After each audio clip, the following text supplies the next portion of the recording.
खबरां दे इस बुलेटिन दे विच तुहाडा स्वागत है। मैं हां राजविंदर कौर। बुलेटिन की शुरुआत करते हैं खास खबरां दे नाल। पंजाब दे डिप्टी सीएम सुखजिंदर सिंह रंधावा, खेती मंत्री काका रणदीप सिंह ते तृप्त रजिंदर बाजवा ने भी मोदी सरकार का धन्नवाद किया। खेती कानूनां दे रद्द होण तों बाद श्री अकाल तख्त साहिब दे जथेदार ने केंद्र सरकार वल्लों रद्द किए गए खेती कानूनां दा किया स्वागत। कांग्रेस पार्टी के आगू पंकज किरपाल ने आत्मदाह करन दी दित्ती धमकी, हिंदू समाज दे नाल वितकरा करन दे लगाए आरोप ते खेती कानून रद्द होण दी खुशी किसानां ने भंगड़ा पा के मनाई। पिछले लंबे समय तो किसान खेती कानूनां खिलाफ संघर्ष कर रहे सन। ते हुण खबरां विस्तार दे नाल। पंजाब दे डिप्टी सीएम सुखजिंदर सिंह रंधावा, खेतीबाड़ी मंत्री ते तृप्त रजिंदर बाजवा अज करतारपुर कोरीडोर पहुंचे, जिथे उन्होंने प्रधानमंत्री नरेंद्र मोदी द्वारा रद्द किए गए 3 खेती कानूनों का स्वागत किया है। ते इस संबंधी उन्होंने अपने विचार भी साझे किए। की कुछ किया उन्होंने, आओ सुनते हैं। प्रधानमंत्री नरेंद्र मोदी जी वालों पूरे देश नूं पूरे किसानां नूं बहुत वड्डा तोहफा गुरपुरब दे उत्ते ते मैं अपने वल्लों ते अपनी पूरी पार्टी वल्लों ते अपनी कम्यूनिटी वल्लों सिख कम्यूनिटी वल्लों माननीय प्रधानमंत्री जी का धन्नवाद। लगता है थोड़ा लेट हो गया जी फैसला। देखो जी, कोई भी चीज़ कभी लेट नहीं होंदी और ਆਪਾਂ ਨੂੰ इस चीज़ का धन्नवाद पहला करना चाहिए। नहीं लेट तो हो गया जी, 700 के करीब किसानों की जान चले गई। मैं यही कहांगा कि इस टाइम माननीय प्रधानमंत्री जी ने बहुत वड्डा वधिया फैसला लिया ते ਉਹਦਾ ਸਾਨੂੰ ਧੰਨਵਾਦ ਕਰਦਾ। ਵਧਾਈ ਦਿੰਦੇ ਆ ਸਾਡੇ ਹਿੰਦੁਸਤਾਨ ਦੇ ਕਿਸਾਨਾਂ ਨੂੰ ਜਿਨ੍ਹਾਂ ਦੇ ਉੱਤੇ ਇਹ ਕਾਲੇ ਕਾਨੂੰਨ ਥੋਪੇ ਗਏ ਸੀਗੇ ਔਰ ਅੱਜ ਸ਼ੁਭ ਦਿਹਾੜੇ ਤੇ ਅਸੀਂ ਗੁਰਪੁਰਬ ਦੇ ਸ਼ੁਭ ਦਿਹਾੜੇ ਤੇ ਕਿਉਂਕਿ ਇਹ ਜਿਹੜੀ पैदावार है, काश्त है या खेतीबाड़ी है, ये शुरुआत गुरु नानक देव पातशाह जी ने की थी। अज उस शुभ दिहाड़े नूं असीं समर्पित करते हुए मैं समझदा असीं अरदास करन चले सी कि परमात्मा करे देर आए दुरुस्त आए, साडी केंद्र दी सरकार जाग जाए ताकि जिहड़े देश 'च साडे किसान संघर्ष लड़ रहे थे उस तो मुक्ति पा सकन। और मैं स्वागत करदा बतौर कृषि मंत्री पंजाब दे तहत कि सानू जिहड़ा उन्होंने राहत दी है और किसानां दे 3 काले कानून वापस लेते हैं। और जिमें डिप्टी सीएम साहब ने मंग की है कि ਜਿਹੜੇ ਕਿਸਾਨਾਂ ਦੇ ਪਰਿਵਾਰਾਂ ਨੂੰ ਨੁਕਸਾਨ ਹੋਇਆ ਹੈ, ਨਿੱਜੀ ਤੌਰ ਤੇ ਭਵਿੱਖ ਉਜਾੜਿਆ ਗਿਆ ਹੈ ਜਾਂ ਉਹਨਾਂ ਨੇ ਅੰਦੋਲਨ 'ਚ ਆਪਣੀ ਕੁਛ ਨਾ ਕੁਛ ਉਹਨਾਂ ਦੇ ਜ਼ਿੰਦਗੀ ਦੇ ਤਹਿਤ ਉਹਨਾਂ ਨੂੰ ਜ਼ਿੰਦਗੀਆਂ ਖੋਈਆਂ ਹਨਗੀਆਂ, ਉਹਨਾਂ ਪਰਿਵਾਰਾਂ ਨੂੰ ਜ਼ਰੂਰ ਰਾਹਤ ਦੇਣ ਦਾ ਉਪਰਾਲਾ ਕੇਂਦਰ ਸਰਕਾਰ ਕਰੇ ਤਾਂ ਕਿ ਉਹ ਰੀਹੈਬਿਲਿਟੇਟ ਹੋ ਸਕਣ ਔਰ ਆਪਣੇ ਪੈਰਾਂ 'ਤੇ ਖੜ ਸਕਣ। ਔਰ ਅੱਜ ਦੇ ਸ਼ੁਭ ਦਿਹਾੜੇ ਦੇ ਤੁਹਾਨੂੰ ਸਾਰਿਆਂ ਨੂੰ ਔਰ ਵਿਸ਼ੇਸ਼ ਤੌਰ ਤੇ ਕਿਸਾਨ ਵਾਸੀਆਂ ਨੂੰ ਲੱਖ ਲੱਖ ਵਧਾਈ ਭੇਂਟ ਕਰਦਾ। ਦੇਖੋ ਪਾਸ ਹੀ ਨਹੀਂ ਸੀ ਹੋਣੇ ਚਾਹੀਦੇ। मोदी साहब ने अपनी गलती ਨੂੰ ਰਿਲਾਈਜ਼ ਕਰ ਲਿਆ। ਅਸੀਂ ਕਹਿੰਦੇ ਆ ਵੀ ਚੰਗੀ ਗੱਲ ਹੋ ਗਈ। ਅਸੀਂ ਸਾਲ ਦੇ ਕਹਿ ਰਹੇ ਸਾਂ, ਕਾਂਗਰਸ ਸਰਕਾਰ ਸਾਲ ਦੀ ਕਹਿ ਰਹੀ ਸੀ ਪਰ ਰਾਜ ਹਟ ਛੱਡੋ, ਤੁਸੀਂ ਗਲਤ ਕੰਮ ਕੀਤਾ ਇਹਨੂੰ ਠੀਕ ਕਰ ਦਿਓ। ਅੱਜ ਕਰਤਾ ਉਹਨਾਂ ਨੇ। ਜਿਹੜੇ ਕਿਸਾਨਾਂ ਦੀ ਮੌਤ ਹੋ ਗਈ ਇਸ ਅੰਦੋਲਨ 'ਚ ਉਹਦਾ ਫਿਰ ਪੰਜਾਬ ਸਰਕਾਰ ਨੇ ਤਾਂ 5 ਲੱਖ ਰੁਪਏ ਅੱਗੇ ਦਿੱਤਾ, ਨੌਕਰੀ ਵੀ ਦਿੱਤੀ ਆ। ਮੋਦੀ ਸਾਹਿਬ ਦੇਖਣ ਉਹਨਾਂ ਕੀ ਕਰਨਾ ਵਾ। ਮੈਂ ਉਹਦੇ ਲਈ ਉਹਨਾਂ ਦਾ ਧੰਨਵਾਦ ਕਰਦਾ ਔਰ ਪੂਰੇ ਨਾਨਕ ਨਾਮ ਲੇਵਾ ਜਿਹੜੀਆਂ ਸੰਗਤਾਂ ਨੇ ਉਹਨਾਂ ਨੂੰ ਵੀ ਮੁਬਾਰਕਬਾਦ ਦਿੰਦਾ ਕਿ ਅੱਜ गुरु नानक साहब के गुरपुरब से ਜਿਹੜੇ ਅਸੀਂ ਆਏ ਹਾਂ ਔਰ ਸਾਰੀਆਂ ਸੰਗਤਾਂ ਨੂੰ ਬਹੁਤ ਬਹੁਤ ਮੁਬਾਰਕਾਂ। ਦੂਸਰੀ ਚੀਜ਼ ਜਿਹੜੀ ਆ ਕਿ ਅੱਜ ਜਿਹੜੇ ਖੇਤੀ ਕਾਨੂੰਨ ਹੋਏ ਨੇ, ਗੁਰੂ ਨਾਨਕ ਸਾਹਿਬ ਨੇ ਜਿੱਥੇ ਅੱਜ ਮੱਥਾ ਟੇਕਣ ਜਾ ਰਹੇ ਹਾਂ ਉੱਥੇ ਹੀ ਆਪਣੇ ਹੱਥਾਂ ਨਾਲ ਖੇਤੀ ਕੀਤੀ, ਉੱਤਮ ਖੇਤੀ ਮੱਧਮ ਵਪਾਰ ਉਹਨਾਂ ਨੇ ਉੱਥੇ ਹੋਕਾ ਦਿੱਤਾ ਸੀ ਤੇ ਅੱਜ ਦੇ ਦਿਨ ਤੇ ਇਹ ਚੀਜ਼ ਦਾ ਹੋਣਾ ਬਹੁਤ ਵੱਡੀ ਗੱਲ ਆ। 11 ਮਹੀਨਿਆਂ ਤੋਂ ਜਿਹੜੀ ਗਵਰਨਮੈਂਟ ਇਹ ਕਹਿੰਦੀ ਸੀ ਕਿ ਖੇਤੀ ਕਾਨੂੰਨ ਜਿਹੜੇ ਨੇ ਇਹ ਅਸੀਂ ਜਿਹੜੇ ਲਾਗੂ ਕੀਤੇ ਨੇ ਬਹੁਤ ਵਧੀਆ ਨੇ। 11 ਮਹੀਨਿਆਂ ਤੋਂ ਕਿਸਾਨ ਸੰਘਰਸ਼ ਕਰ ਰਹੇ ਸੀ। 11 ਮਹੀਨਿਆਂ ਤੋਂ ਪੂਰਾ ਹਿੰਦੁਸਤਾਨ ਪੈਰਾਲਾਈਜ਼ ਵਾਂਗੂ ਇੱਕ ਖੜਾ ਹੋ ਗਿਆ ਸੀ। 700 ਇਹਦੇ 'ਚ ਕੋਈ ਕਿਸਾਨਾਂ ਦੀਆਂ ਜਾਨਾਂ ਚਲੀਆਂ ਗਈਆਂ ਤੇ ਚਲੋ ਮੈਂ ਕਹਿੰਦਾ ਦੇਰ ਆਏ ਦਰੁਸਤ ਆਏ। ਅੱਜ ਗੁਰੂ ਨਾਨਕ ਸਾਹਿਬ ਦੇ ਗੁਰਪੁਰਬ 'ਤੇ ਜਿਨ੍ਹਾਂ ਨੇ ਖੇਤੀ ਤੇ ਸਰਬ ਸਾਂਝੀਵਾਲਤਾ ਤੇ ਮਨੁੱਖਤਾ ਦਾ ਹੋਕਾ ਦਿੱਤਾ ਸੀ, ਉਹਨਾਂ ਦੇ ਜਨਮ ਦਿਹਾੜੇ 'ਤੇ ਗੌਰਮੈਂਟ ਆਫ ਇੰਡੀਆ ਨੇ ਆਪਣੀ ਗਲਤੀ ਮੰਨ ਕੇ ਔਰ ਇਹ ਜਿਹੜੇ ਕਾਲੇ ਕਾਨੂੰਨ ਰੱਦ ਕੀਤੇ ਨੇ ਉਹਨਾਂ ਦਾ ਮੈਂ ਸਵਾਗਤ ਕਰਦਾ। ਔਰ ਜਿਹੜੇ ਪਰਿਵਾਰ ਸਾਡੇ ਖੇਤੀਬਾੜੀ ਮੰਤਰੀ ਰਣਦੀਪ ਜੀ ਵੀ ਨਾਲ ਨੇ, ਜਿਹੜੇ ਪਰਿਵਾਰ 700 ਪਰਿਵਾਰ ਦਾ ਜਿਨ੍ਹਾਂ ਦਾ ਨੁਕਸਾਨ ਹੋਇਆ, ਜਿਨ੍ਹਾਂ ਦੇ ਪਰਿਵਾਰ ਉੱਤੇ ਸ਼ਹੀਦ ਹੋ ਗਏ, ਹੁਣ ਪੀੜਤ ਪਰਿਵਾਰ ਨੇ, ਉਹਨਾਂ ਨੂੰ ਵੀ ਗੌਰਮੈਂਟ ਆਫ ਇੰਡੀਆ ਜਿਵੇਂ ਪੰਜਾਬ ਗੌਰਮੈਂਟ ਨੇ ਰਿਹੈਬਿਲਿਟੇਟ ਕਰਨ ਦਾ ਕੀਤਾ ਉਸੇ ਤਰ੍ਹਾਂ ਗੌਰਮੈਂਟ ਆਫ ਇੰਡੀਆ ਨੂੰ ਵੀ ਇਹਦੇ ਵਿੱਚ ਉਹ ਵੀ ਜਿਹੜਾ ਪੈਕੇਜ ਦੇ ਵਿੱਚ ਲੈ ਕੇ ਉਹਨਾਂ ਪਰਿਵਾਰਾਂ ਦੀ ਵੀ ਮਦਦ ਕਰਨੀ ਚਾਹੀਦੀ ਹੈ। ਕਿਹਾ ਗਿਆ ਕਿ ਅਗਲੇ ਸੈਸ਼ਨ 'ਚ ਇਹਨਾਂ ਨੂੰ ਕਾਨੂੰਨੀ ਪ੍ਰਕਿਰਿਆ 'ਚ ਲਿਆਂਦਾ ਜਾਏਗਾ। ਲੱਗਦਾ ਕਿ ਪ੍ਰੋਪਰ 100% ਇਹ ਕਾਨੂੰਨ ਰੱਦ ਹੋਣਗੇ ਕਿ ਜਾਂ ਲੱਗਦਾ ਕਿ ਇਹ ਵਿੱਚ ਕੋਈ ਕਾਨੂੰਨ ਰੱਖ? ਦੇਖੋ ਜੇ ਤੇ ਅੱਜ ਗੁਰੂ ਨਾਨਕ ਸਾਹਿਬ ਦਾ ਦਿਨ ਮੰਨੀਏ ਤੇ ਜਿਹੜੇ ਦਿਨ ਤੇ ਉਹਨਾਂ ਪਵਿੱਤਰ ਦਿਹਾੜੇ ਤੇ ਕੀਤਾ ਤੇ ਮੇਰਾ ਖਿਆਲ ਉਹਨਾਂ ਦੀ ਮਨਸ਼ਾ ਜਿਹੜੀ ਕਲੀਅਰ ਹੋਏਗੀ। ਅਦਰਵਾਈਜ਼ ਗੁਰੂ ਨਾਨਕ ਸਾਹਿਬ ਕਦੀ ਮਾਫ ਨਹੀਂ ਕਰਨਗੇ। ਰੰਧਾਵਾ ਸਾਹਿਬ, ਪੰਜਾਬ ਵਿੱਚ ਤੁਹਾਨੂੰ ਲੱਗਦਾ ਬੀਜੇਪੀ ਜਿਹੜਾ ਹੈ ਬਾਕੀ ਲਈ ਚੈਲੰਜ ਬਣ ਸਕਦੀ ਹੈ? ਯਾਰ ਪਹਿਲਾਂ ਚੈਲੰਜ ਕੀ ਸੀ, ਜਿਹੜੇ ਵਿਸਾਖੀਆਂ ਦੇ ਸਹਾਰੇ ਚੱਲਦੇ ਹੁੰਦੇ ਆ ਉਹ ਕਦੀ ਚੈਲੰਜ ਨਹੀਂ ਕਿਸੇ ਕੋਲ ਆਪਣੇ ਬਲਬੂਤੇ ਦੇ। ਇਸ ਦਾ ਸਿਆਸੀ ਲਾਹਾ ਮਿਲੇਗਾ ਬੀਜੇਪੀ ਨੂੰ? ਅੱਜ ਸ਼ੁਭ ਦਿਨ ਆ ਸਿਰਫ ਅੱਜ ਤੁਹਾਨੂੰ ਵੀ ਸਾਰਿਆਂ ਨੂੰ ਸਿਆਸਤ ਨਹੀਂ ਕਰਨੀ ਚਾਹੀਦੀ। ਅੱਜ ਇਹ ਕਰਨਾ ਚਾਹੀਦਾ ਕਿ ਪੰਜਾਬ ਦੇ ਵਿੱਚ ਜਿਸ ਹਿਸਾਬ ਨਾਲ ਖੇਤੀਬਾੜੀ ਕਾਨੂੰਨ ਕੇ ਉਹਦੇ ਵਿੱਚ ਪੰਜਾਬ ਦਾ ਇਕਨੋਮਿਕਲੀ ਵੀ ਬਹੁਤ ਨੁਕਸਾਨ ਹੋਇਆ, ਪੰਜਾਬ ਲੋਕਾਂ ਦਾ ਤੇ ਖਾਸ ਕਰਕੇ ਸਰਕਾਰ ਦਾ। ਇਹ ਹੁਣ ਕਰੀਏ ਕਿ ਇਹ ਵੇਖੀਏ ਕਿ ਉਸ ਭਰਪਾਈ ਨੂੰ ਕਿਵੇਂ ਪੂਰੀਆਂ ਕਰਨਾ ਕਿ ਜਿਹੜਾ ਪੰਜਾਬ ਦਾ ਨੁਕਸਾਨ ਹੋਇਆ ਖੇਤੀ ਕਾਨੂੰਨਾਂ ਕਰਕੇ ਹੋਇਆ। ਇਹਦੇ ਬਾਅਦ ਅਸੀਂ ਕੀ ਨਵੇਂ ਸਟੈਪਸ ਲੈਣੇ ਨੇ। ਮੈਂ ਇੱਕ ਤੁਹਾਨੂੰ ਬੇਨਤੀ ਕਰ ਦੇਣੀ ਚਾਹੁੰਦਾ, ਕਦੀ ਵੀ ਕਿਸੇ ਨੂੰ ਤੰਗ ਕਰਕੇ ਤੇ ਜੇ ਤੁਸੀਂ ਇਹ ਕਹੋ ਨਾ, ਤੁਸੀਂ ਮੇਰੀ ਇੱਕ ਬੇਨਤੀ ਸੁਣ ਲਓ, ਕਿਸੇ ਦੇ ਚੂੰਡੀ ਵੱਡੀ ਹੋਏ ਤੇ ਉਹਦੇ ਪੀੜ ਬਹੁਤ ਹੁੰਦੀ ਆ, ਉਹ ਕਦੀ ਉਹ ਚੀਜ਼ ਨੂੰ ਭੁੱਲਦਾ ਨਹੀਂ। ਇਹਦੇ 'ਚ ਕਿਸੇ ਨੂੰ ਕੋਈ ਸਿਆਸੀ ਲਾਹ ਨਹੀਂ ਮਿਲਦਾ। ਇਹਦੇ 'ਚ ਪੰਜਾਬ ਦੇ ਲੋਕਾਂ ਦੀ, ਹਿੰਦੁਸਤਾਨ ਦੇ ਕਿਸਾਨਾਂ ਦੀ ਜਿੱਤ ਹੋਈ ਆ, ਕਿਸੇ ਦੀ ਕੋਈ ਜਿੱਤ ਨਹੀਂ। ਬਿਲਕੁਲ। ਕਿਸਾਨਾਂ ਦੀ ਮੌਤ ਹੋ ਗਈ, ਇਹ ਸਿਆਸਤ ਨਹੀਂ ਤੇ ਹੋ ਰਹੀ ਹੈ, ਇਲੈਕਸ਼ਨ ਦਾ ਮਹੀਨਾ ਲੱਗ ਗਿਆ। ਮੈਂ ਤੁਹਾਡੇ ਪਹਿਲਾਂ ਮੈਂ ਕਹਿ ਦਿੱਤਾ ਕਿ ਜਿਹੜਾ 700 ਕਿਸਾਨ ਜਿਹਨਾਂ ਦੀ ਮੌਤ ਹੋਈ ਸੀ, ਉਹਨਾਂ ਦੇ ਕਿਸਾਨਾਂ ਦਾ ਵੀ, ਉਹਨਾਂ ਦੇ ਪਰਿਵਾਰਾਂ ਨੂੰ ਗਵਰਨਮੈਂਟ ਆਫ ਇੰਡੀਆ ਨੂੰ ਰੀਹੈਬਿਲਿਟੇਟ ਕਰਨਾ ਚਾਹੀਦਾ। ਕਿਹਦੀ ਮੈਂਬਰਸ਼ਿਪ ਕੀਤੀ ਆ? ਕੈਪਟਨ ਸਾਹਿਬ ਦੀ ਮੈਂਬਰਸ਼ਿਪ ਤੇ ਪਹਿਲਾਂ ਕਾਂਗਰਸ ਵੇਲੇ ਵੀ, ਤੇ ਜਿਹੜੇ ਬੰਦਿਆਂ ਨੇ ਕੱਪੜੇ ਹੀ ਬਦਲਦੇ ਰਹਿਣਾ, ਜਿਨ੍ਹਾਂ ਬੰਦਿਆਂ ਨੇ ਪਾਰਟੀਆਂ ਹੀ ਬਦਲਦੇ ਰਹਿਣਾ, ਉਹਨਾਂ ਨੂੰ ਥੋੜਾ ਤੁਸੀਂ ਵੀ ਕੰਟਰੋਲ 'ਚ ਰੱਖੋ। ਨਾ ਡਿਫੈਕਸ਼ਨ ਨੂੰ ਇੰਨਾ ਕਰੋ। ਕਿਉਂਕਿ ਕੈਪਟਨ ਅਮਰਿੰਦਰ ਸਿੰਘ ਉਹਨਾਂ ਵੱਲੋਂ ਵੀ ਨਾਮ ਹੁੰਦਾ, ਕਾਫੀ ਪਾਰਟੀਆਂ। ਮੈਂ ਕਿਹਾ ਤੁਸੀਂ ਨਾ ਗਲੋਰੀਫਾਈ ਕਰਿਆ ਕਰੋ। ਕੈਪਟਨ ਸਾਹਿਬ ਨੇ, ਮੈਂ ਉਹਨਾਂ ਦੇ ਨਾਲ ਹੀ ਰਿਹਾ। ਖੇਤੀ ਕਾਨੂੰਨਾਂ ਨੂੰ ਰੱਦ ਕਰਵਾਉਣ ਲਈ ਕਿਸਾਨ ਦਿੱਲੀ ਦੀਆਂ ਬਰੂਹਾਂ ਤੇ ਪਿਛਲੇ 1 ਸਾਲ ਤੋਂ ਬੈਠੇ ਆ ਤੇ ਅੱਜ ਆਖਿਰਕਾਰ ਦੇਸ਼ ਦੇ ਪ੍ਰਧਾਨ ਮੰਤਰੀ ਨਰਿੰਦਰ ਮੋਦੀ ਨੇ ਉਹਨਾਂ ਦੀ ਮੰਗ ਨੂੰ ਸਵੀਕਾਰ ਕਰ ਲਿਆ। ਪੰਜਾਬ ਦੇ ਨਾਲ ਹੀ ਪੰਜਾਬ ਦੇ ਗੁਆਂਢੀ ਸੂਬਿਆਂ ਦੇ ਵਿੱਚ ਵੀ ਖੁਸ਼ੀ ਦਾ ਮਾਹੌਲ ਹੈ। ਅਕਾਲ ਤਖਤ ਸਾਹਿਬ ਦੇ ਜਥੇਦਾਰ ਗਿਆਨੀ ਹਰਪ੍ਰੀਤ ਸਿੰਘ ਨੇ ਪ੍ਰਧਾਨ ਮੰਤਰੀ ਨਰਿੰਦਰ ਮੋਦੀ ਦੇ ਇਸ ਫੈਸਲੇ ਨੂੰ ਦੇਰ ਆਏ ਦਰੁਸਤ ਆਏ ਕਿਹਾ ਤੇ ਉਹਨਾਂ ਨੇ ਇਸ ਦੇ ਲਈ ਉਹਨਾਂ ਦਾ ਧੰਨਵਾਦ ਵੀ ਕੀਤਾ। ਵਾਹਿਗੁਰੂ ਜੀ ਕਾ ਖਾਲਸਾ, ਵਾਹਿਗੁਰੂ ਜੀ ਕੀ ਫਤਿਹ। ਪਤਾ ਲੱਗਿਆ ਕਿ ਭਾਰਤ ਸਰਕਾਰ ਨੇ 3 ਖੇਤੀ ਬਿੱਲ ਜਿਹੜੇ ਸੀ, ਜਿਨ੍ਹਾਂ ਦੇ ਅਗੇਂਸਟ ਅੰਦੋਲਨ ਚੱਲ ਰਿਹਾ ਸੀ ਬਹੁਤ ਵੱਡਾ, ਉਹ 3 ਖੇਤੀ ਕਾਨੂੰਨ ਰੱਦ ਕਰ ਦਿੱਤੇ। ਔਰ ਖੁਸ਼ੀ ਵਾਲੀ ਗੱਲ ਹੈ, ਔਰ ਖੁਸ਼ੀ ਵਾਲੀ ਗੱਲ ਇਹ ਵੀ ਹੈ ਕਿ ਇਹਨਾਂ ਬਿੱਲਾਂ ਨੂੰ ਰੱਦ ਕਰਨ ਦੀ ਜਿਹੜੀ ਅਨਾਉਂਸਮੈਂਟ ਭਾਰਤ ਸਰਕਾਰ ਵੱਲੋਂ ਕੀਤੀ ਹੈ ਪ੍ਰਾਈਮ ਮਿਨਿਸਟਰ ਸਾਹਿਬ ਨੇ, ਉਹ ਦੀਨ ਦੁਨੀਆ ਦੇ ਵਾਲੀ ਧੰਨ ਧੰਨ ਸਾਹਿਬ ਸ੍ਰੀ ਗੁਰੂ ਨਾਨਕ ਪਾਤਸ਼ਾਹ ਜੀ ਦੇ ਪ੍ਰਕਾਸ਼ ਪੁਰਬ ਵਾਲੇ ਦਿਨ ਕੀਤੀ ਹੈ।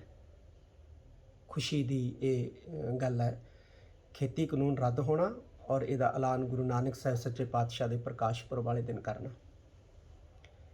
ਸਾਡੀ ਜਿਹੜੀ ਚਿੰਤਾ ਸੀ ਉਹ ਇਹੋ ਸੀ ਕਿ ਅੰਦੋਲਨ ਦੇ ਵਿੱਚ ਕੁਝ ਧਿਰਾਂ ਅਜਿਹੀਆਂ ਵੀ ਸਨ ਜਿਹੜੀਆਂ ਸਿੱਖ ਸੋਚ ਨੂੰ, ਸਿੱਖ ਨਿਸ਼ਾਨ ਨੂੰ, ਸਿੱਖ ਫਲਸਫੇ ਨੂੰ, ਸਿੱਖ ਇਤਿਹਾਸ ਨੂੰ, ਸਿੱਖ ਸੈਂਟੀਮੈਂਟ ਨੂੰ ਦਰਕਨਾਰ ਕਰ ਰਹੀਆਂ ਸੀ ਤੇ ਕੁਝ ਅਜਿਹੀਆਂ ਧਿਰਾਂ ਵੀ ਸੀ ਜਿਹੜੀਆਂ ਕਿਸਾਨੀ ਦੇ ਇਸ ਮਸਲੇ ਨੂੰ ਸਿੱਖ ਵਰਸਸ ਭਾਰਤ ਸਰਕਾਰ ਬਣਾਉਣ ਦਾ ਯਤਨ ਕਰ ਰਹੀਆਂ ਸੀ। ਔਰ ਸਿੱਖ ਵਰਸਸ ਭਾਰਤ ਸਰਕਾਰ ਹੀ ਨਹੀਂ ਬਲਕਿ ਸਿੱਖ ਵਰਸਸ ਹਿੰਦੂ ਬਣਾਉਣ ਦਾ ਕੋਝਾ ਯਤਨ ਜਿਹੜਾ ਹੈ ਉਹ ਕੀਤਾ ਜਾ ਰਿਹਾ ਸੀ, ਜਿਹਦੇ ਬਹੁਤ ਵੱਡੇ ਆਉਣ ਵਾਲੇ ਸਮੇਂ ਦੇ ਵਿੱਚ ਨੁਕਸਾਨ ਵੀ ਸਾਨੂੰ ਕੌਮੀ ਤੌਰ ਦੇ ਉੱਤੇ ਝੱਲਣੇ ਪੈਣੇ ਸੀ। ਔਰ ਇਹ ਸਾਡੀ ਚਿੰਤਾ ਟਲੀ ਹੈ।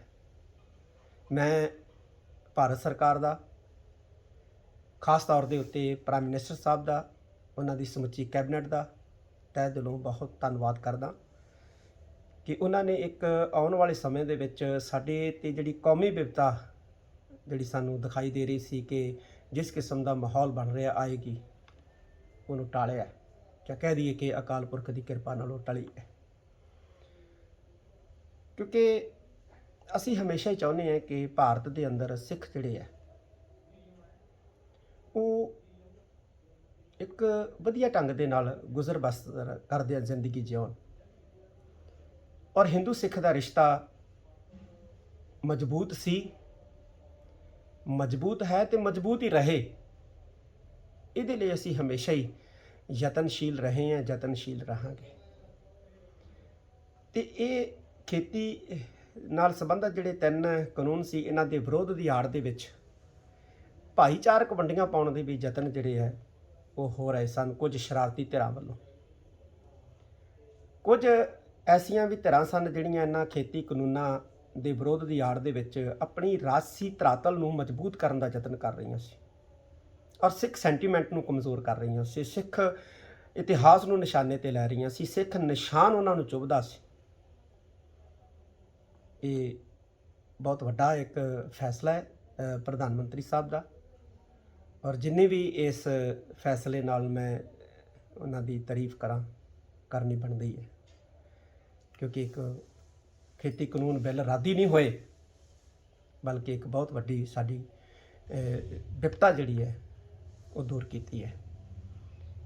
ਠੀਕ ਹੈ, ਇਸ ਅੰਦੋਲਨ ਦੇ ਦੌਰਾਨ ਕੁਝ ਜਾਨਾਂ ਗਈਆਂ ਨੇ, ਉਹਨਾਂ ਦਾ ਅਫਸੋਸ ਹੈ, ਹਮੇਸ਼ਾ ਰਹੇਗਾ। ਬਹੁਤ ਵੱਡੀ ਤਾਦਾਦ ਦੇ ਵਿੱਚ ਇਸ ਅੰਦੋਲਨ ਦੇ ਵਿੱਚ ਜੇ ਕਿਸੇ ਦਾ ਪੈਸਾ ਖਰਚ ਹੋਇਆ ਤੇ ਉਹ ਸਿੱਖਾਂ ਦਾ ਪੈਸਾ ਖਰਚ ਹੋਇਆ, ਵਿਦੇਸ਼ੀ ਸਿੱਖਾਂ ਦਾ ਪੈਸਾ ਖਰਚ ਹੋਇਆ, ਤੇ ਬਹੁਤ ਵੱਡੀ ਤਾਦਾਦ ਦੇ ਵਿੱਚ ਜੇ ਇਸ ਅੰਦੋਲਨ ਦੇ ਵਿੱਚ ਲੋਕ ਸ਼ਾਮਲ ਹੋਏ ਨੇ ਤਾਂ ਉਹ ਲੋਕ ਸ਼ਾਮਲ ਹੋਏ ਨੇ ਜਿਹੜੇ ਸਿੱਖ ਸੈਂਟੀਮੈਂਟ ਨਾਲ ਜੁੜੇ ਸਿੱਖ ਪਰਿਵਾਰ ਹੈ, ਸਿੱਖ ਲੋਕ ਹੈ। ਸਿੱਖਾਂ ਨੇ ਇਸ ਅੰਦੋਲਨ ਦੇ ਵਿੱਚ ਜੀ ਜਾਨ ਦੇ ਨਾਲ, ਤਨਦੇਹੀ ਦੇ ਨਾਲ ਆਪਣਾ ਯੋਗਦਾਨ ਪਾਇਆ, ਚਾਹੇ ਉਹ ਕਿਸੇ ਵੀ ਰੂਪ ਦੇ ਵਿੱਚ, ਆਰਥਿਕ ਮਦਦ ਦੇ ਰੂਪ ਦੇ ਵਿੱਚ, ਸ਼ਮੂਲੀਅਤ ਦੇ ਰੂਪ ਦੇ ਵਿੱਚ। ਔਰ ਇਹੋ ਹੀ ਕਾਰਨ ਹੈ ਕਿ ਭਾਰਤ ਸਰਕਾਰ ਨੇ ਅੱਜ ਗੁਰੂ ਨਾਨਕ ਸਾਹਿਬ ਸੱਚੇ ਪਾਤਸ਼ਾਹ ਦੇ ਪ੍ਰਕਾਸ਼ ਪੁਰਬ ਵਾਲਾ ਦਿਨ ਚੁਣਿਆ ਹੈ ਐਲਾਨ ਕਰਨ ਦੇ ਲਈ ਖੇਤੀ ਬਿੱਲਾਂ ਨੂੰ ਰੱਦ ਕਰਨ ਦਾ, ਕਿਉਂਕਿ ਭਾਰਤ ਸਰਕਾਰ ਵੀ ਸਮਝਦੀ ਹੈ ਕਿ ਸਿੱਖ ਇਹਨਾਂ ਕਾਨੂੰਨਾਂ ਤੋਂ ਬਹੁਤ ਵੱਡੀ ਤਾਦਾਦ ਦੇ ਵਿੱਚ ਨਿਰਾਸ਼ ਨੇ, ਖਾਸ ਤੌਰ ਤੇ ਜਿਹੜੇ ਕਿਸਾਨੀ ਨਾਲ ਜੁੜੇ ਨੇ, ਮਜ਼ਦੂਰ ਨੇ। ਮੈਂ ਬਹੁਤ ਬਹੁਤ ਧੰਨਵਾਦ ਕਰਦਾ। ਵਾਹਿਗੁਰੂ ਜੀ ਕਾ ਖਾਲਸਾ, ਵਾਹਿਗੁਰੂ ਜੀ। ਪੰਜਾਬ ਦੀ ਕਾਂਗਰਸ ਵੱਲੋਂ ਹਿੰਦੂਆਂ ਦੀਆਂ ਮੰਗਾਂ ਨੂੰ ਅਣਦੇਖਾ ਕਰਨ ਦੇ ਮਾਮਲੇ ਦੇ ਵਿੱਚ ਕਾਂਗਰਸ ਦੇ ਆਗੂ ਪੰਕਜ ਕਿਰਪਾਲ ਨੇ 19 ਤਰੀਕ ਨੂੰ ਜਾਣੀ ਕਿ ਅੱਜ ਆਤਮਦਾਹ ਦੀ ਧਮਕੀ ਦਿੱਤੀ ਆ। ਉਹਨਾਂ ਨੇ ਕਿਹਾ ਕਿ ਅਗਰ ਮੁੱਖ ਮੰਤਰੀ ਸੀਐਮ ਚੰਨੀ ਉਹਨਾਂ ਦੀਆਂ ਮੰਗਾਂ ਨਹੀਂ ਮੰਨਦੇ ਤਾਂ ਅੱਜ ਉਹ ਚੰਡੀਗੜ੍ਹ ਜਾਣਗੇ ਤੇ ਉਹਨਾਂ ਦੀ ਰਾਹਸ਼ ਦੇ ਮੂਹਰੇ ਉਹਨਾਂ ਨੇ ਆਤਮਦਾਹ ਕਰਨ ਦੀ ਵੀ ਧਮਕੀ ਦਿੱਤੀ ਹੈ। ਪੰਜਾਬ ਵਿੱਚ ਹਿੰਦੂਆਂ ਦੀਆਂ ਪ੍ਰਮੁੱਖ ਮੰਗਾਂ ਨੂੰ ਅਣਦੇਖਾ ਕਰਨ ਦੇ ਖਿਲਾਫ ਕਾਂਗਰਸ ਦੇ ਸੀਨੀਅਰ ਆਗੂ ਪੰਕਜ ਕਿਰਪਾਲ 19 ਨਵੰਬਰ ਨੂੰ ਪੰਜਾਬ ਦੇ ਮੁੱਖ ਮੰਤਰੀ ਦੀ ਕੋਠੀ ਆਤਮਗਾਹ ਕਰਨ ਦੇ ਕੀਤੇ ਐਲਾਨ ਅਨੁਸਾਰ ਅੱਜ ਚੰਡੀਗੜ੍ਹ ਰਵਾਨਾ ਹੋਏ। ਇਸ ਮੌਕੇ ਪੰਕਜ ਕਿਰਪਾਲ ਨੇ ਦੱਸਿਆ ਕਿ ਅੱਤਵਾਦ ਦੌਰਾਨ ਸ਼ਹੀਦ ਹੋਏ 35,000 ਪਰਿਵਾਰਾਂ ਨੂੰ ਮੁਆਵਜ਼ਾ ਦੇਣ, ਸ਼ਹਿਰ ਖੇਤਰ ਵਿੱਚ ਹਿੰਦੂ ਆਬਾਦੀ ਵਾਲੀਆਂ ਸੀਟਾਂ ਹਿੰਦੂਆਂ ਨੂੰ ਦੇਣ, ਗਰੀਬੀ ਰੇਖਾ ਤੋਂ ਹੇਠਾਂ ਰਹਿਣ ਵਾਲੇ ਹਿੰਦੂਆਂ ਨੂੰ ਆਰਥਿਕ ਸਹਾਇਤਾ ਦੇਣ ਅਤੇ ਪੰਜਾਬ ਦੀਆਂ ਗਊਸ਼ਾਲਾ ਦੇ ਬਿਜਲੀ ਦੇ ਬਿੱਲ ਮੁਆਫ ਕਰਨ ਆਦਿ ਮੰਗਾਂ ਸੰਬੰਧੀ ਪੰਜਾਬ ਸਰਕਾਰ ਵੱਲੋਂ ਕੋਈ ਵੀ ਠੋਸ ਕਦਮ ਨਹੀਂ ਚੁੱਕਿਆ ਗਿਆ। ਮੈਂ ਇੱਕ ਚਿੱਠੀ 20 ਤਰੀਕ ਨੂੰ ਸਾਡੇ ਪੰਜਾਬ ਕਾਂਗਰਸ ਦੇ ਇੰਚਾਰਜ ਹਰੀਸ਼ ਚੌਧਰੀ ਜੀ ਨੂੰ ਲਿਖੀ ਸੀਗੀ ਤੇ 5 ਤਰੀਕ ਨੂੰ ਦੁਬਾਰਾ ਮੁੱਖ ਮੰਤਰੀ ਚਰਨਜੀਤ ਸਿੰਘ ਚੰਨੀ ਜੀ ਨੂੰ ਲਿਖੀ ਸੀਗੀ, ਪਰ ਕਿਸੇ ਨੇ ਵੀ ਸਾਡੀਆਂ ਮੰਗਾਂ ਵੱਲ ਧਿਆਨ ਨਹੀਂ ਦਿੱਤਾ। ਪਿਛਲੇ ਕਾਫੀ ਲੰਬੇ ਸਮੇਂ ਤੋਂ ਪੰਜਾਬ ਨੇ ਕਾਫੀ ਸੰਤਾਪ ਭੋਗਿਆ। 35,000 ਨਿਰਦੋਸ਼ ਪੰਜਾਬ ਦੇ ਵਿੱਚ ਅੱਤਵਾਦ ਦੌਰਾਨ ਸ਼ਹੀਦ ਹੋਏ, ਲੱਖਾਂ ਹੀ ਪਰਿਵਾਰ ਜਿਹੜੇ ਹੈਗੇ ਆ ਉੱਜੜ ਗਏ। ਕਿਸੇ ਨੇ ਅੱਜ ਤੱਕ ਉਹਨਾਂ ਪਰਿਵਾਰਾਂ ਦੀ ਬਾਂਹ ਨਹੀਂ ਫੜੀ। ਕਈ ਪਰਿਵਾਰਾਂ ਨੂੰ ਪੰਜਾਬ ਛੱਡ ਕੇ ਜਾਣਾ ਪਿਆ। ਮੈਂ ਨਹੀਂ ਕਹਿੰਦਾ ਕਿ 84 ਦੰਗਿਆਂ ਨੂੰ ਜੋ ਮੁਆਵਜ਼ਾ ਮਿਲਿਆ ਉਹ ਗਲਤ ਆ, ਉਹ ਵੀ ਬਿਲਕੁਲ ਜਾਇਜ਼ ਆ, ਪਰ ਘੱਟੋ ਘੱਟ ਜਿਹੜੇ 35,000 ਨਿਰਦੋਸ਼ ਪੰਜਾਬ 'ਚ ਮਰੇ ਆ ਉਹਨਾਂ ਲਈ ਵੀ ਤਾਂ ਸਰਕਾਰ ਕੁਛ ਕਰੇ। ਮੈਂ ਕਹਿੰਦਾ ਗੁਰੂ ਘਰਾਂ ਲਈ ਆਪਾਂ ਵੱਧ ਤੋਂ ਵੱਧ ਸਹਿਯੋਗ ਜੋ ਵੀ ਕਰ ਸਕਦੇ ਆ ਸਰਕਾਰਾਂ ਨੂੰ ਕਰਨਾ ਚਾਹੀਦਾ, ਪਰ ਨਾਲ ਦੀ ਨਾਲ ਸਾਡੇ ਹਿੰਦੂ ਮੰਦਰਾਂ ਲਈ ਵੀ ਕਰਨਾ ਚਾਹੀਦਾ ਨਾ। ਸਾਡੇ ਦੇਵੀ ਤਲਾਬ ਮੰਦਿਰ ਹੈਗਾ ਆ, ਸਾਡੇ ਦੁਰਗਿਆਨਾ ਮੰਦਿਰ ਹੈਗਾ, ਗੜ੍ਹਸ਼ੰਕਰ ਦੇ ਵਿੱਚ, ਭਵਾਨੀਪੁਰ ਦੇ ਵਿੱਚ ਹਰੀ ਦੇਵੀ ਮਾਤਾ ਦਾ ਐਡਾ ਵੱਡਾ ਮੰਦਿਰ ਹੈਗਾ ਆ, ਇਤਿਹਾਸਿਕ ਮੰਦਿਰ ਆ। ਉਹਨਾਂ ਦੀ ਰੱਖ ਰਖਾਵ ਕੌਣ ਕਰੇਗਾ? ਜਿਹੜਾ ਹਰੀ ਦੇਵੀ ਮਾਤਾ ਦਾ ਮੰਦਿਰ ਆ ਉਹ ਤਾਂ ਬੇਸਿਕਲੀ ਕਲਚਰ ਡਿਪਾਰਟਮੈਂਟ ਦੇ ਅੰਡਰ ਆ, ਉਹਨੂੰ ਵੀ ਨਹੀਂ ਦੇਖ ਰਹੇ ਤਾਂ ਹੋਰ ਕਿਹਨੂੰ ਦੇਖੂਗੇ? ਕਾਓ ਸੈਸ ਇਕੱਠਾ ਕੀਤਾ ਜਾਂਦਾ। ਬਾਦਲ ਸਾਹਿਬ ਨੇ ਸਾਰੀ ਗਊਸ਼ਾਲਾਵਾਂ ਨੂੰ ਬਿਜਲੀ ਦਾ ਬਿੱਲ ਬਿਲਕੁਲ ਮਾਫ ਕਰਤਾ ਸੀ, ਪਰ ਦੁੱਖ ਦੀ ਗੱਲ ਇਹ ਆ ਕਿ ਸਾਡੀ ਸਰਕਾਰ ਨੇ ਗਊਸ਼ਾਲਾਵਾਂ ਨੂੰ ਦੁਬਾਰਾ ਬਿਜਲੀ ਦੇ ਬਿੱਲ ਲਗਾਤੇ ਤੇ ਜਿਹੜਾ ਬਿੱਲ ਵੀ ਗਊਸ਼ਾਲਾ ਦਾ ਆਉਂਦਾ ਆ ਉਹ ਕਮਰਸ਼ੀਅਲ ਰੇਟ ਤੇ ਆਉਂਦਾ ਆ, ਉਹ ਰੈਜ਼ੀਡੈਂਸ਼ੀਅਲ ਰੇਟ ਤੇ ਨਹੀਂ ਆਉਂਦਾ ਹੈਗਾ। ਮੈਂ ਇਹ ਗੱਲ ਕਹਿਣੀ ਚਾਹੁੰਦਾ ਆ, ਜੇ ਕਾਓ ਸੈਸ ਤੁਸੀਂ ਇਕੱਠਾ ਕਰਦੇ ਆ ਉਹਦੇ ਵਿੱਚੋਂ ਬਿਜਲੀ ਦਾ ਬਿੱਲ ਦੇ ਦਿਓ। ਕੱਲੀ ਕੱਲੀ ਗਊਸ਼ਾਲਾ ਦੇ ਸਿਰ ਤੇ 10-10 12-12 ਲੱਖ ਦਾ ਇਸ ਵੇਲੇ ਬਿਜਲੀ ਦੇ ਬਿੱਲ ਖੜੇ ਆ। ਇਹ ਬੰਦ ਹੋਣੇ ਚਾਹੀਦੇ ਆ, ਜਿਹੜੇ ਕਿ ਜਿੱਦਾਂ ਕਿ ਬਾਦਲ ਸਾਹਿਬ ਦੀ ਸਰਕਾਰ ਵੇਲੇ ਬੰਦ ਸੀ। ਇੱਕ ਗੱਲ ਮੈਂ ਹੋਰ ਕਰਨੀ ਚਾਹੁੰਦਾ ਆ, ਜਿੱਦਾਂ ਐਸਸੀ ਕਮਿਊਨਿਟੀ ਦੇ ਬੱਚਿਆਂ ਨੂੰ ਸਹੂਲਤਾਂ ਮਿਲਦੀਆਂ ਆ, ਬਹੁਤ ਵਧੀਆ ਗੱਲ ਆ।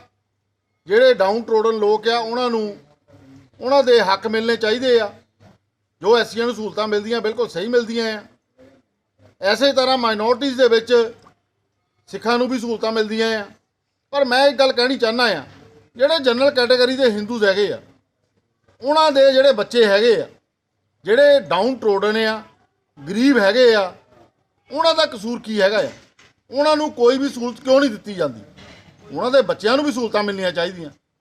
ਮੈਂ ਇੱਕ ਗੱਲ ਕਹਿਣੀ ਚਾਹੁੰਦਾ ਆ ਵੀ ਆਪਾਂ ਨੂੰ ਕੋਈ ਵੀ ਜਿਹੜਾ ਹੈਗਾ ਆ ਵਿਤਕਰਾ ਐਸ ਕਰਕੇ ਨਹੀਂ ਕਰਨਾ ਚਾਹੀਦਾ ਬਈ ਕੋਈ ਹਿੰਦੂ ਧਰਮ ਦਾ ਹੈਗਾ ਆ, ਕੋਈ ਜਾਂ ਸਿੱਖ ਧਰਮ ਦਾ ਹੈਗਾ ਆ, ਕਿਸੇ ਵੀ ਧਰਮ ਦਾ ਹੋਵੇ, ਗਰੀਬ ਹੁੰਦਾ।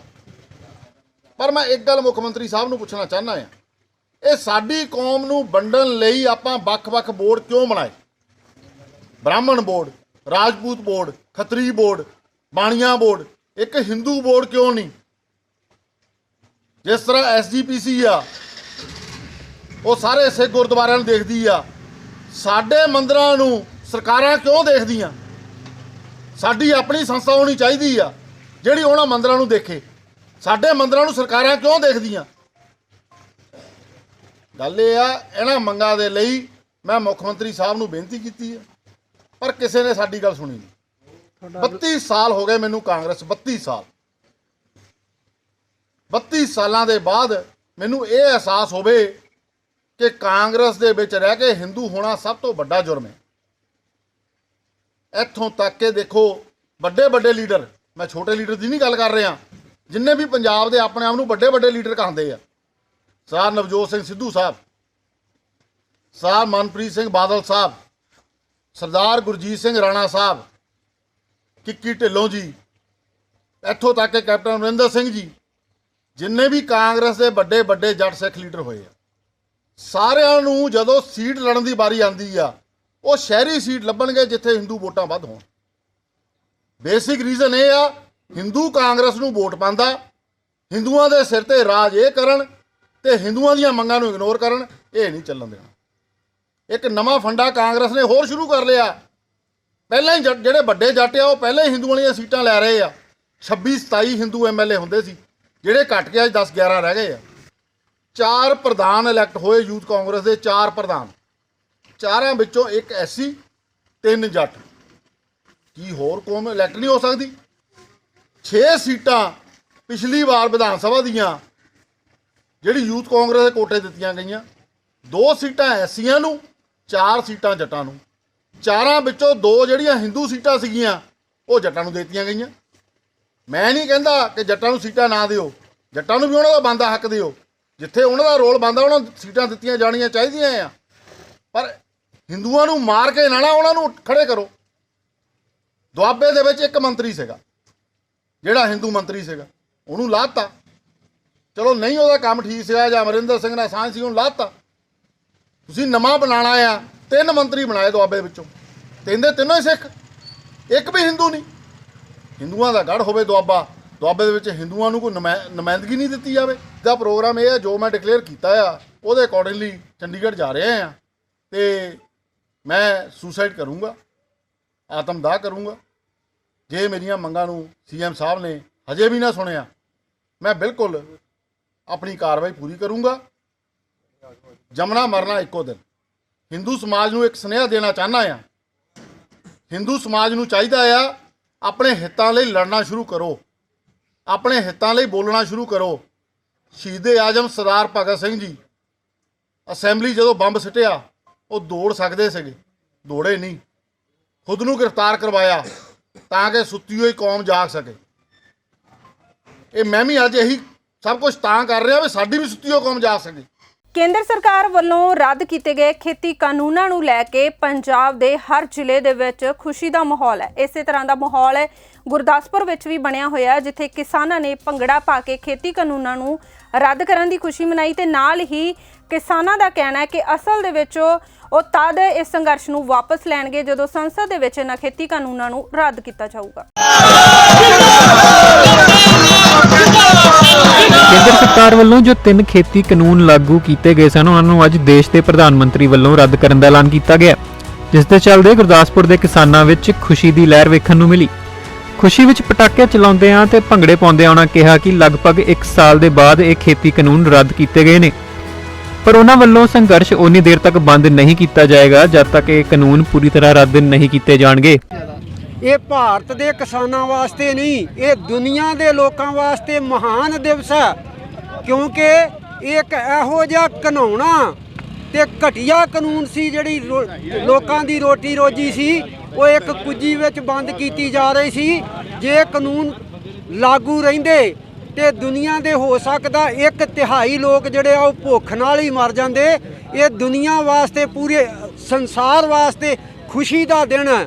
ਇਹ ਗੁਰਪੁਰਬ ਦਾ ਦਿਨ ਜਿਹੜਾ ਇਹ ਸਦਾ ਹੀ ਇਹ ਅੱਗੇ ਤੇ ਗੁਰਪੁਰਬ ਵਾਸਤੇ ਵੀ ਯਾਦ ਕੀਤਾ ਜਾਂਦਾ ਸੀ। ਇੱਕ ਖੁਸ਼ੀ ਹੋਰ ਜੁੜ ਗਈ ਆ, ਇਹ ਸਦਾ ਹੀ ਦੁਨੀਆ 'ਚ ਜਿਹੜਾ ਆ ਇਸ ਖੁਸ਼ੀ ਕਰਕੇ ਵੀ ਇਹ ਜਿਹੜੇ ਘਿਨਾਉਣੇ ਕਾਨੂੰਨ ਆ ਇਸ ਦਿਨ ਰੱਦ ਹੋਣ ਦਾ ਐਲਾਨ ਹੋਇਆ ਸੀ, ਯਾਦ ਕੀਤਾ ਜਾਇਆ ਕਰੇਗਾ। ਮੋਰਚਾ ਹਟਾਇਆ ਜਾਊਗਾ ਕਿ ਨਹੀਂ? ਮੋਰਚਾ ਅਜੇ ਨਹੀਂ ਚੁੱਕਿਆ ਜਾਏਗਾ ਜਿੰਨਾ ਚਿਰ ਤੱਕ ਮਤਲਬ ਜਿਸ ਤਰ੍ਹਾਂ ਦੀ ਉਹ ਕਾਨੂੰਨੀ ਪ੍ਰਕਿਰਿਆ ਨਾਲ ਕਾਨੂੰਨ ਪਾਸ ਹੋਏ ਸੀ ਉਸੇ ਤਰ੍ਹਾਂ ਦੀ ਕਾਨੂੰਨੀ ਪ੍ਰਕਿਰਿਆ ਨਾਲ ਇਹ ਕਾਨੂੰਨ ਰੱਦ ਹੋਣੇ ਆ। ਪਹਿਲਾਂ ਲੋਕ ਸਭਾ 'ਚ, ਰਾਜ ਸਭਾ 'ਚ ਰਾਸ਼ਟਰਪਤੀ ਦੇ ਸਾਈਨਾਂ ਨਾਲ ਉਹਨਾਂ ਚਿਰ ਮੋਰਚਾ ਜਿਹੜਾ ਉੱਥੇ ਸਥਿਰ ਰਹੇਗਾ। ਨਾਲ ਦੀ ਨਾਲ ਹੀ ਜਿੰਨਾ ਚਿਰ MSP ਦੀ ਕਾਨੂੰਨੀ ਗਰੰਟੀ ਨਹੀਂ ਦਿੱਤੀ ਜਾਂਦੀ ਉਹਨਾਂ ਚਿਰ ਮੋਰਚਾ ਨਹੀਂ ਚੁੱਕਿਆ ਜਾਏਗਾ। ਬੋਲੇ ਸੋ ਨਿਹਾਲ ਸਿੰਘ, ਜਮਹੂਰੀ ਕਿਸਾਨ ਸਭਾ ਦਾ ਮੈਂਬਰ ਬੋਲਦਾ ਕਲਾਨੌਰ ਤੋਂ ਜੀ। ਇਹ ਜਿਹੜੇ ਕਾਨੂੰਨ ਜਿਹੜੇ ਮੋਦੀ ਨੇ ਕਾਲੇ ਕਾਨੂੰਨ ਲਿਆਂਦੇ ਸੀਗੇ ਲੋਕਾਂ ਲਈ, ਕਿਸਾਨਾਂ ਲਈ, ਉਹ ਅੱਜ ਉਹਨੇ ਆਪਣਾ ਜਿਹੜਾ ਵਾ ਉਹ ਧੌਣ ਆਪਣਾ ਨਿਵਾਲੀ ਆ ਵੀ ਮੈਂ ਮਾਫੀ ਵੀ ਮੰਗੀ ਹੈ ਵੀ ਮੈਂ ਕਿਸਾਨਾਂ ਨੂੰ ਸਮਝ ਨਹੀਂ ਸਕਿਆ, ਮੈਂ ਇਹਨਾਂ ਨੇ ਜਿਹੜੇ ਮੈਂ ਕਾਨੂੰਨ ਲਿਆਂਦੇ ਸੀ ਉਹ ਗਲਤ ਸੀਗੇ। ਅੱਜ ਮੈਂ ਇਹ ਕਾਨੂੰਨ ਵਾਪਸ ਲੈਣਾ ਵਾ। ਅੱਜ ਅਸੀਂ ਇਹ ਗੱਲ ਦੀ ਬੜੀ ਖੁਸ਼ੀ ਮਹਿਸੂਸ ਕਰਦੇ ਹਾਂ ਵੀ ਜਿਹੜੇ ਕਿਸਾਨ 1 ਸਾਲ ਹੋ ਗਿਆ ਉੱਥੇ ਬੈਠਿਆਂ ਨੂੰ ਰੋਜ਼ ਦਾ ਕਹਿ ਕੇ ਪਾਈਆ ਘੱਟਾ ਲੋਕਾਂ ਦੇ ਅੰਦਰ ਜਾਂਦਾ ਰਿਹਾ, ਕਿਸਾਨ ਸ਼ਹੀਦ ਵੀ ਹੋਏ, ਬਹੁਤ ਵੱਡੀਆਂ ਬਿਮਾਰੀਆਂ ਵੀ ਲੋਕਾਂ ਨੂੰ ਲੱਗੀਆਂ, ਪਰ ਲੋਕਾਂ ਨੇ ਪਿਛਾਂ ਨੂੰ ਮੁੜ ਕੇ ਨਹੀਂ ਵੇਖਿਆ। ਉੱਥੇ ਮੋਦੀ ਨੂੰ ਝੁਕਾ ਕੇ ਹੀ ਛੱਡਿਆ ਇਹਦਾ ਸਿਰ, ਜਿਹੜਾ ਆਂਦਾ ਸੀ ਮੈਂ ਪੂਰੇ ਜਿਹੜਾ ਦੇਸ਼ ਦੇ ਵਿੱਚ ਕਿਸੇ ਨੂੰ ਗੱਲ ਨਹੀਂ ਕਰਨ ਦੇਣੀ। ਅੱਜ ਜਿਹੜਾ ਵਾ ਅੱਜ ਇਹ ਸਾਰੇ ਪੰਜਾਬੀਆਂ ਦੀ ਬਹੁਤ ਵੱਡੀ ਜਿੱਤ ਹੋਈ ਆ। ਇਹ ਹੁਣ ਜਿੰਨਾ ਚਿਰ ਤੱਕ ਪਾਰਲੀਮੈਂਟ 'ਚ ਵਾਪਸ ਨਹੀਂ ਲੈ ਲੈਂਦੇ ਉਹਨਾਂ ਚਿਰ ਤੱਕ ਅਸੀਂ ਬਾਰਡਰਾਂ 'ਤੇ ਬੈਠੇ ਰਵਾਂਗੇ। ਸਾਡੇ ਅਜੇ ਵੀ ਕਲਾਨੌਰ ਦੇ ਜਿਹੜਾ ਪੱਕਾ ਮੋਰਚਾ ਵਾ ਅਜੇ ਵੀ ਬਾਰਡਰਾਂ 'ਤੇ ਡਟਿਆ ਹੋਇਆ ਜਿਹੜਾ ਹਰ 10 ਦਿਨ ਬਾਅਦ ਜਾਂਦਾ। ਐਸੇ ਨਾਲ ਹੀ ਖਬਰਾਂ ਦਾ ਇਹ ਬੁਲੇਟਿਨ ਖਤਮ ਹੁੰਦਾ ਹੈ। ਕੱਲ ਫਿਰ ਹਾਜ਼ਰ ਹੋਵਾਂਗੇ ਨਵੀਆਂ ਤੇ ਤਾਜ਼ਾ ਖਬਰਾਂ ਲੈ ਕੇ। ਤਦ ਤੱਕ ਲਈ ਤੁਸੀਂ ਜੁੜੇ ਰਹੋ ਦਾ ਅਨਮਿਊਟ ਨਾਲ।